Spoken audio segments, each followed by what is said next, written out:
Alright, the updated rules have claimed to fix challenge rating and balanced encounter building overall, but let's actually take a look to see what all changed. Starting with the easy part, the monsters have obviously all been updated in the new monster manual and tuned up so that they quote-unquote feel their challenge rating. And in the new DMG, they've also made slight adjustments to the experience budgeting tables for building encounters. And honestly, the new tables do line up pretty well, especially the moderate and high difficulty encounters. But the best way to gauge a monster's difficulty is really just looking at the experience points it has, which doesn't scale at the same pace as its challenge rating. So like in 2014, it still leaves challenge rating pretty irrelevant or misleading as a number. And that's why it's been the most counterintuitive part of a monster stat block, because the natural way to think of challenge rating is in association with the level of the party. So I actually went through all the challenge ratings and experience points and created a new table that shortcuts having to reference the monster stat blocks and experience table to quickly draw up each matchup for any party size and party level. But we'll get to that later. In the new Dungeon Master's Guide, it says that a monster of a specific challenge rating should be a low difficulty encounter for about 4 players of the same level. And low difficulty encounters are described as having maybe 1 or 2 scary moments, but overall the party should come out victorious. Even so, that's a bit of an overstatement, as most of the time, a group of 4 level 3 players should easily steamroll a Manticore.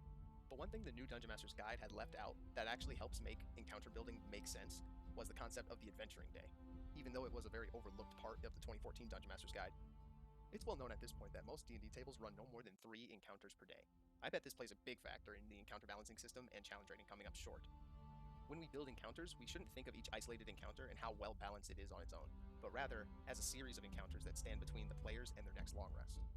Back in 2014, the Adventuring Day comprised of around 6 medium or hard encounters, so if we take our party of 4 players at 3rd level, they'll make short work of a single Manticore. But give them a chance to short rest and have them fight 5 more Manticores separately throughout the rest of the day, they'll probably look pretty spent after that last fight. And the XP table in the new DMG is heavily derived from the old one, just without the easy encounters column. So honestly, the frequency of encounters shouldn't change too much from 10 years ago. In the new tables, low difficulty was medium, moderate difficulty was hard, and high difficulty was deadly. So realistically, an Adventuring Day should comprise of 6 low difficulty encounters, 4 moderate encounters, or 3 high difficulty encounters, or a combination of them. To make it easy to mix and match the different difficulty of encounters, you can assign them what I like to call encounter points. Basically, the way this subsystem works is that low difficulty encounters are worth 2 points, moderate encounters are 3 points, and high difficulty encounters are 4 points. And then just create a string of encounters for your players that total up to 11 or 12 points each day or between each long rest. Now, all of that should help your encounters feel more balanced. What it won't help, though, is that CR still barely makes any sense. So we're still left with the headache of having to look at the XP table per character for whatever level they are and multiplying that number by how many players you have, then to look at the different XP values by challenge rating on a separate table and using as much of that XP as you can across different monsters. So forget all of that and give this a shot. I wanted to make just looking at one table all that was necessary to build out encounters. Now this is a portion of a table I made for medium encounters, just to show how I made it and how you can use it. Let's say you have a party of 5 players that are 3rd level. Down here you can see that a moderate encounter for 3rd level is 225 XP per character. So for 5 players that gives you a budget of 1,125 experience. And on the XP table by CR, the closest XP value for a single monster is 1100 or CR4.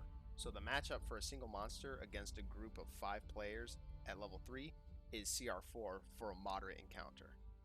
And that math is what I use to fill out the rest of the table, except this table just shows you what that end result is without you having to do any of the math.